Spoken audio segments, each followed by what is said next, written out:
Hey, how's it going? It's Matt from Collecting Heroes, and I am here with my friend Paul.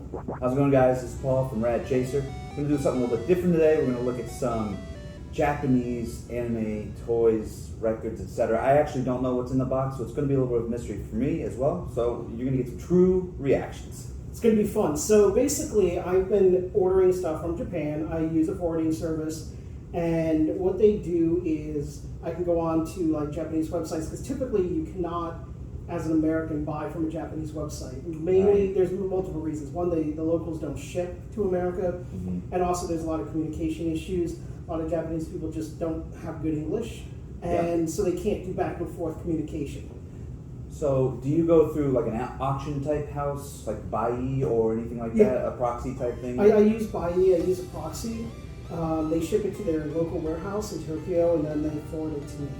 Awesome. So the nice thing about it is they do an amazing job packaging it. Yeah. And so everything comes to me like really, really great condition. I have not yet had anything come to me sloppy. Like, you'll be blown away by how nicely packaged these are. They're very meticulous. Yeah. And I think you can order what you will, and they'll just sort of set it aside until you say, ship it to me, and then you can... Yeah, and so I let them stack up for a bit, because it's more cost effective for me to get a big box than it is for me to do one or two. Awesome. Once I made a mistake of just shipping one magazine, and it cost me $30 for one magazine, and that was just stupid. Or I think there's like 12 or 13 items, and you can see that this box, feel this. Some heft to this one. It's like 10 pounds. So, all right, let's get into it. Now, you don't know what's in here. You kind of do, but you don't. I kind of do, and I kind of don't. The way it works is their warehouse will house it for up to 30 days. Okay. And then I have to pay an extra fee to extend that. Okay. So I try to obviously save as much money as possible and get it in and out in a month.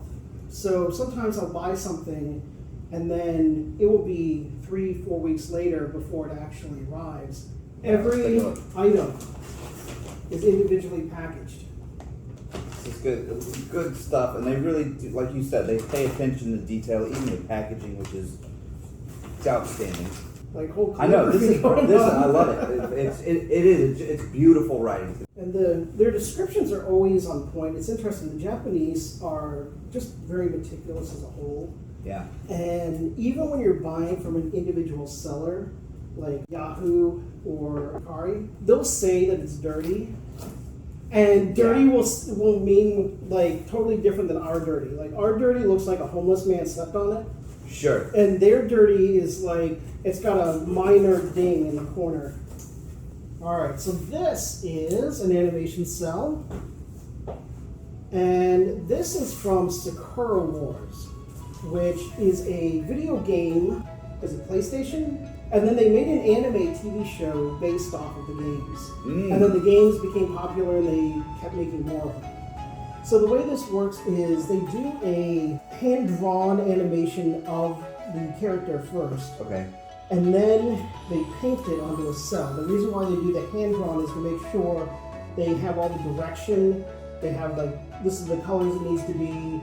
They kind of mock it up before they do the, because this hand painting, it takes a long time. They don't want to fuck it up when they're hand painting it. All right, where do we want to go next? This looks like a vinyl record. See if anybody recognizes this. This is Noozles. This was part of Nickelodeon's early lineup. So before Nickelodeon made their own shows, they imported a lot of TV shows from Japan and Europe and stuff like that. Running from, I think it started playing on Nickelodeon in 1988. And they ran it through the early 90s. They ran back to back with another show called The Adventures of the Little Koala. And a lot of people confused the two because they both had koala bears. So two koala-based anime that were very similar. The difference being this one had a little girl who lived with the koalas, and The Adventures of the Little Koala had other animals, so there'd be like a penguin and a bunny.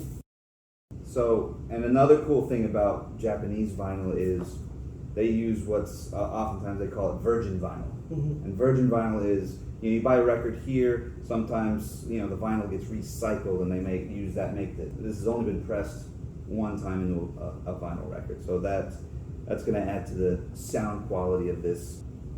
But This thing opens right up. Oh, and it has posters in it. Yeah, sometimes they throw in little extras in these vinyls too. This is beautiful. Yeah. This was well worth importing.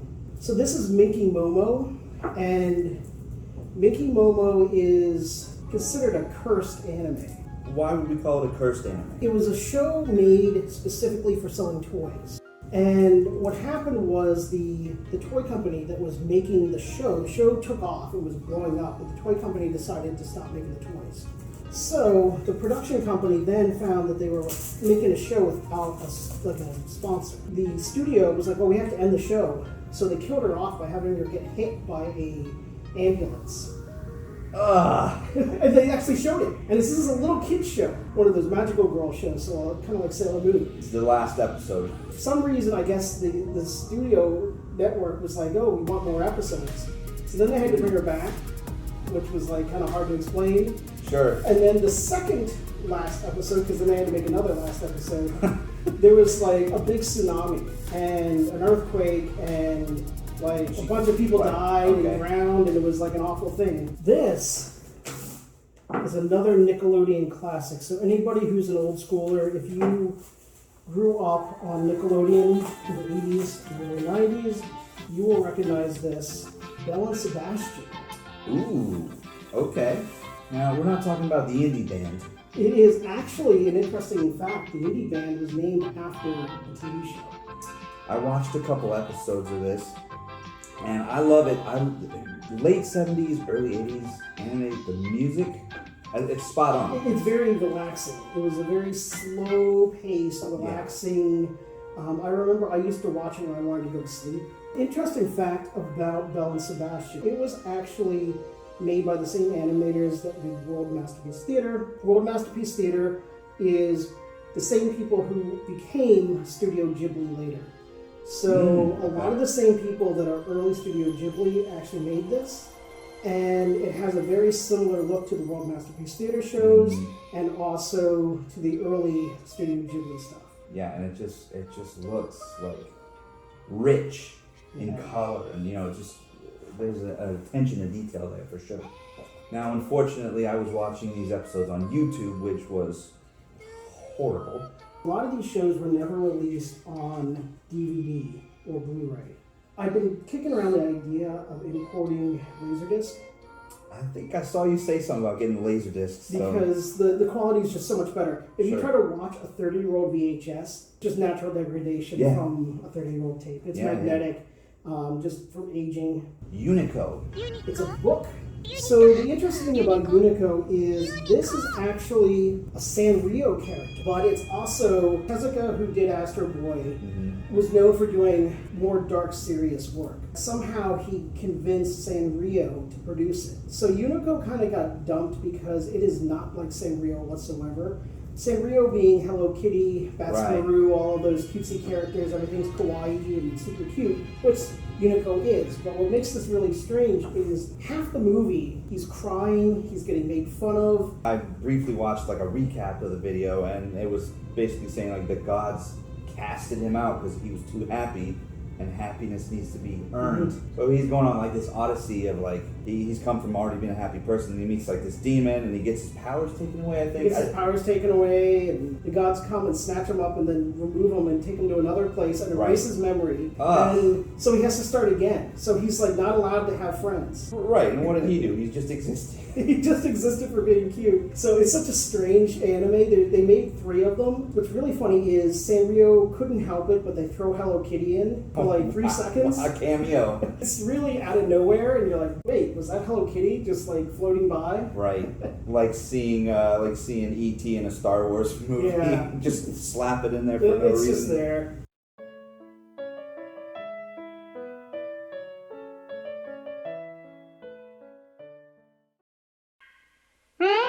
Please, Karuku, break the spell and release all your puppets. If you don't, I'll be forced to fight you, and I might have to destroy you, and I'd rather not do that.